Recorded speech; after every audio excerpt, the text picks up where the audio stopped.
This is the Hope Not Note podcast, where we answer your questions and share inspirational stories to fill your soul with hope. Our mission is to empower hope to those who have been plagued by nope.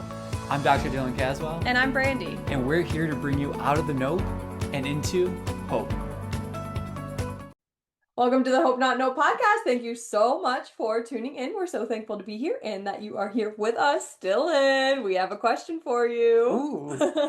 This is from a listener named Miles, and they say, I've been seeing more and more posts about higher doses of creatine making you smarter. I feel like it's just bro science, but am interested to know if there's any truth to it.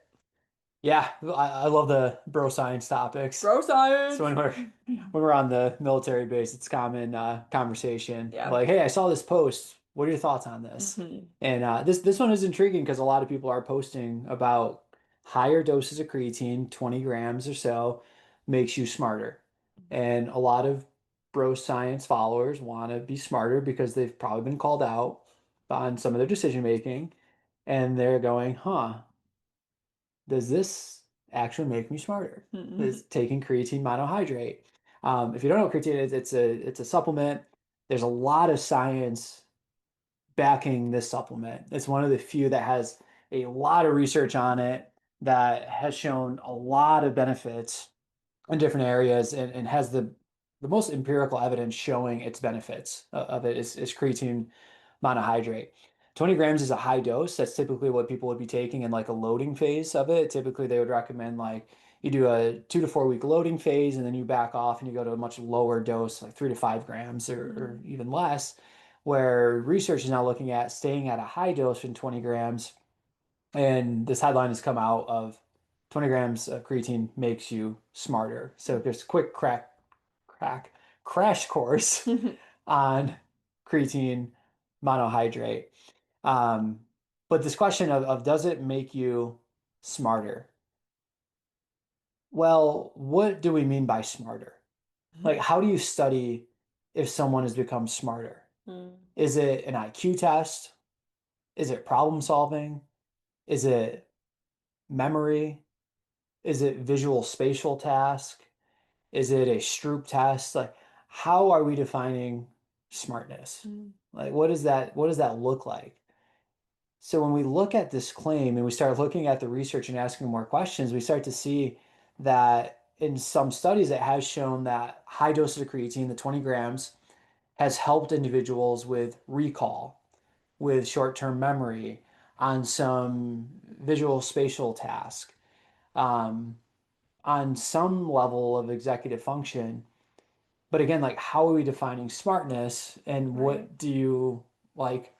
Is it, if you take 20 grams of creatine, are you going to be Albert Einstein?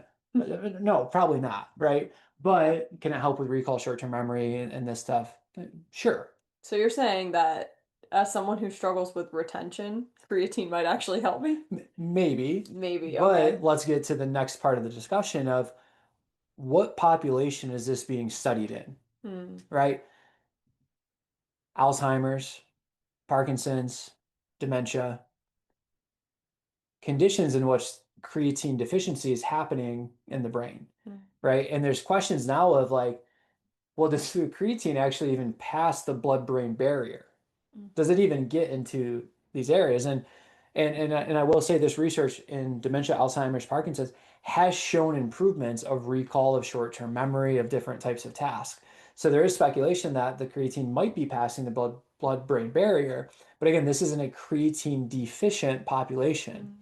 So if we take someone who's not creatine deficient, i.e. like if you were to take this, you're not creatine deficient. How do I know you're not creatine deficient? Because your diet has a good amount of meats in it and other foods that have creatine in them already. Yeah. So supplementing with more creatine, it's probably not going to affect your cognitive abilities because you already have a level to perform those. Right. If you're deficient, then maybe it can help. So we have to be careful of taking this data from a population and then extrapolating that to the whole. Like, yes, it has shown these benefits on recall and memory tasks in these specific populations, but does that mean it's going to help just like general bro science of like a lifter that's like, oh, I'm going to take this because it's going to make me smarter? Like, I don't know. And if the question is, recall and memory, you know, we talk about this a lot of like, take care of the 99% before you take care of the 1%. Mm. Like, where does short-term memory become long-term memory, right?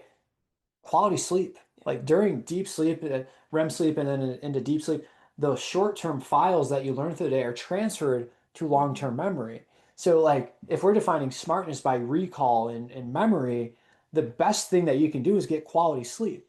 And like, if you're like, how the heck do I do that? We do have a guide, and we can link it in the show notes of sleep performance that we use with special ops and high-level athletes because we've come to understand how important sleep is. And if your sleep is trash and you're just trying to out creatine your sleep habits, like that's not a long-term recipe for success. So that's part of it. And then the last part that I think I'm going to bring up into this the bro science discussion is, think of it this way.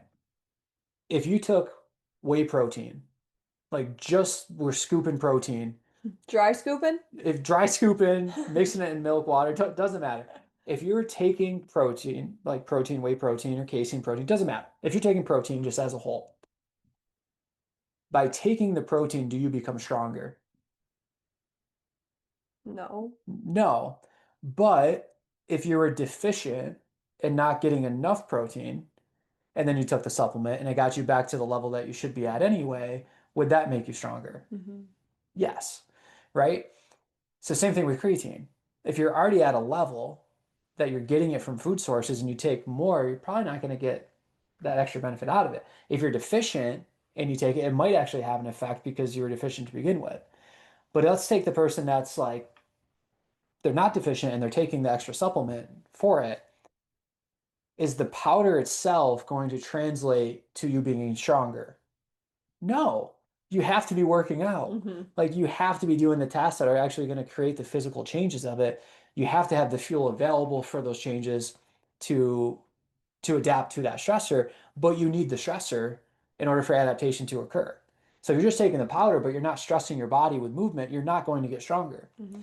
Same thing with creatine. If you're just sitting there taking creatine going, I'm going to pass that test, like, no, you have to study. Or if your lack of quote unquote smartness is in problem solving, just taking creatine, if you're not deficient in it, isn't going to make you a better problem solver. Right. Like taking creatine and then having tasks in which you have to problem solve is going to make you a better problem solver. If you struggle with retention, just taking creatine, if you're not deficient, isn't going to help you in retention. Hmm. Having it, but then having a stressor in which you have to work on retention intentionally is now going to create that effect. Wow, this is so simple. It's so simple, it's stupid. Yeah. Like no, like hopefully that word's not offensive, but Well, like kiss, right? yeah, keep Keep it it simple, simple. stupid. Yeah. Yeah, it really is because like if you want to get better at something, you need to do the thing. Right. Yes. Yep. It really is just that. It's that. So if you want to get smarter, do the things to make you Do the things smarter, that and make you smarter. creatine's not really that Unless you're deficient. unless you're deficient, which makes me think of like the movie Mean Girls when I don't know if you remember this, but when they have like the like fat bars Mhm. or whatever, and it's like, yeah, because the people in Africa where she came from like needed that because they were deficient.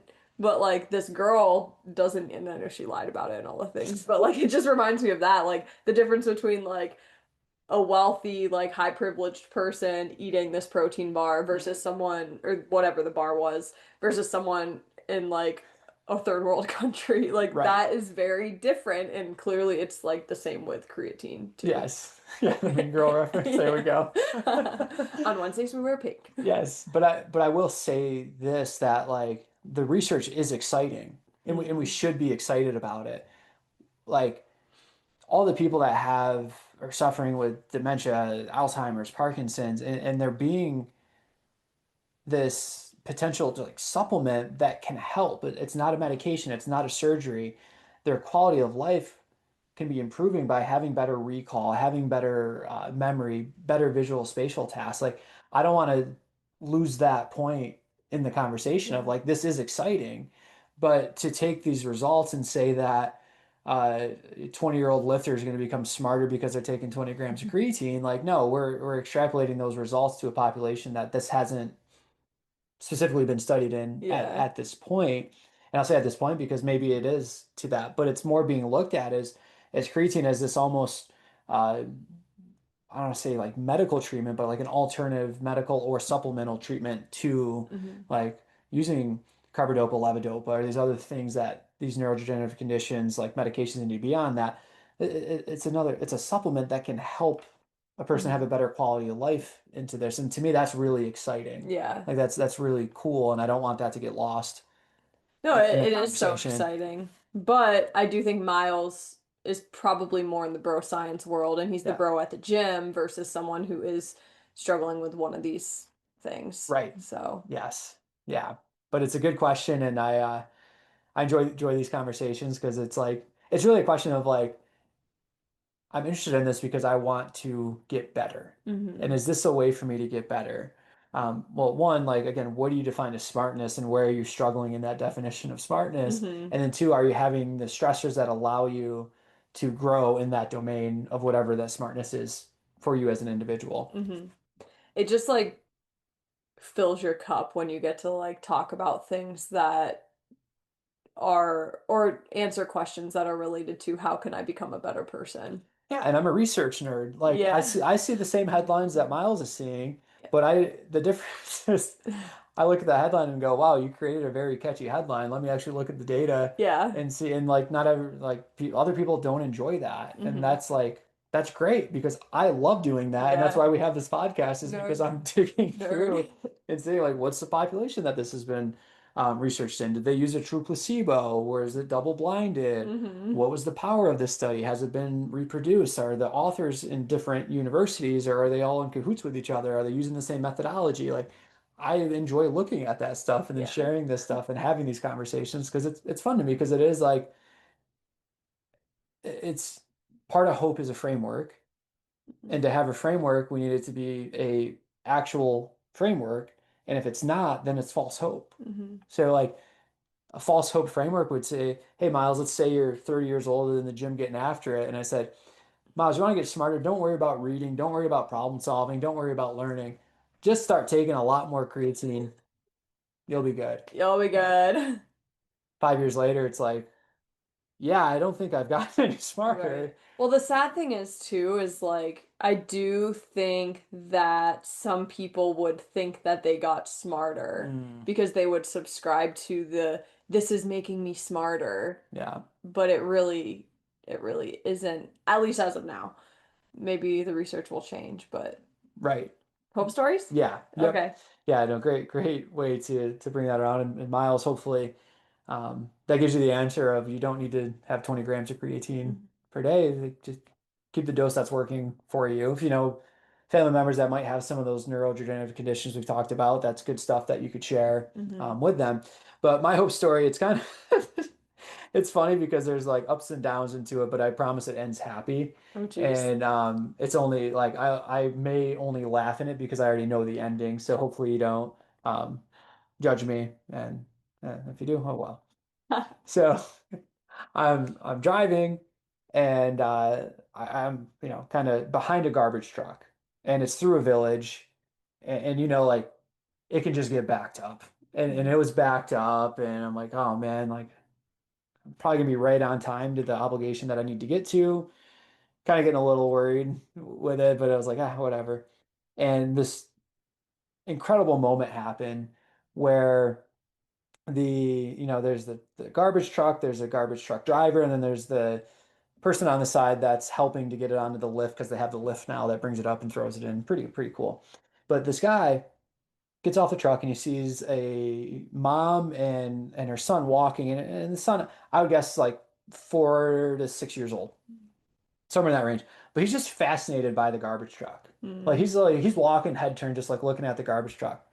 And the garbage man, whole line of cars behind him, says, "Eh, I don't care about that line. I care about this young kid over here." Runs over to the young kid and gives him a high five, and is just like encouraging him, and then gets back to the truck And now this like little boy's locked in to the garbage truck. Like he was already fascinated by it. And now this like nice guy came over, gave him a high five. Like this kid's like, this is the coolest thing in the world. It's like this garbage truck and this garbage man, like this is awesome. So he continues to look at the garbage truck. The garbage truck takes off to get to the next house, and the kid's walking and just staring at the garbage truck. And right there's this like the garbage truck goes faster, but then they walk and catch up to it, so they're never really like separating from each other.